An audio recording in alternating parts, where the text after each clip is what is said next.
Hello, fellow fish reefers, and welcome to the 7th deployment on Tina Reef in Baja, California, where the Fish Reef Project has been working for years to recover the kelp forests up and down the Baja Peninsula. This is our sturdy vessel, the Argos, owned and operated by Serport in Ensenada, California.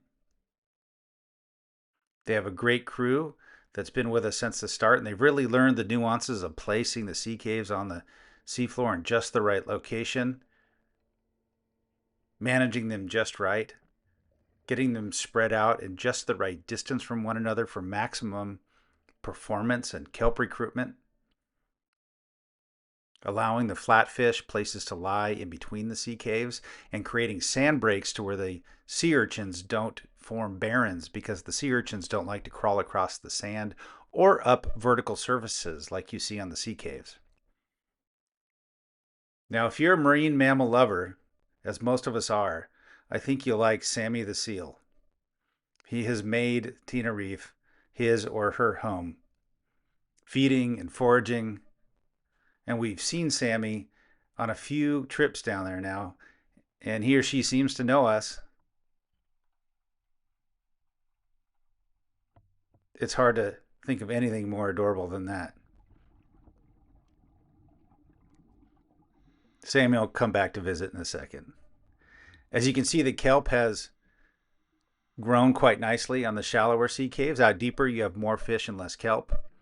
Big stacks of fish out deep.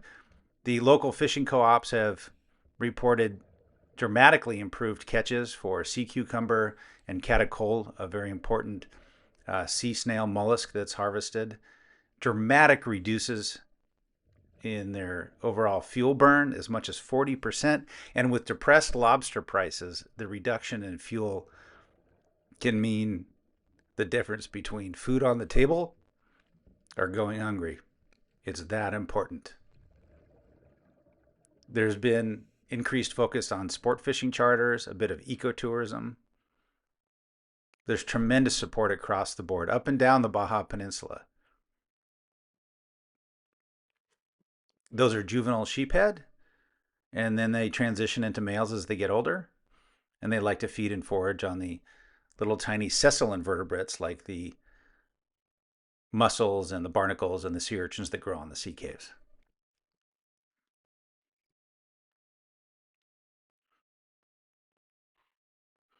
The more hiding places that fish have, the higher the survivability of not only themselves, but their offspring.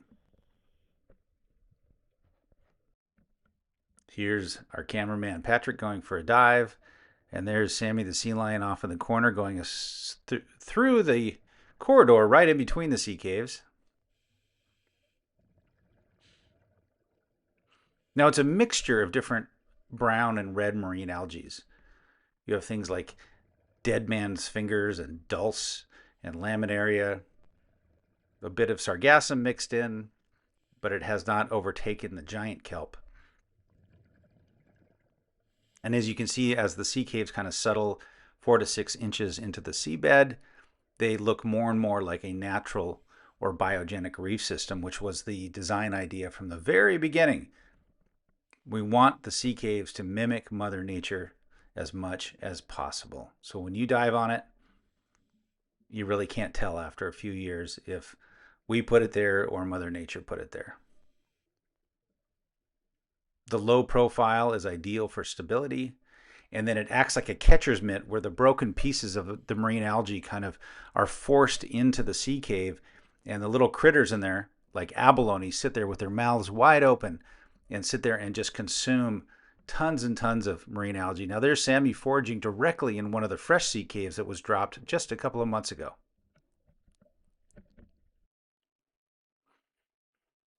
There's some beautiful calico bass, some more sheephead. And then there's a nice sonar, side scan sonar image of all 146 sea caves on the bottom. And here we are heading back towards Ensenada, 14-hour run. Here's a look of a happy reef maker after 15 years of placing sea caves on the seafloor, with a 20-year plan to expand and restore across the world.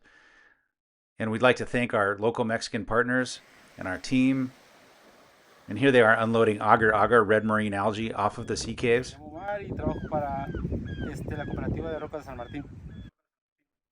And a special thank you to San Diego Foundation for funding this portion of Tina Reef. And the Sammy the Seal, until later, says, thank you for helping ocean life thrive.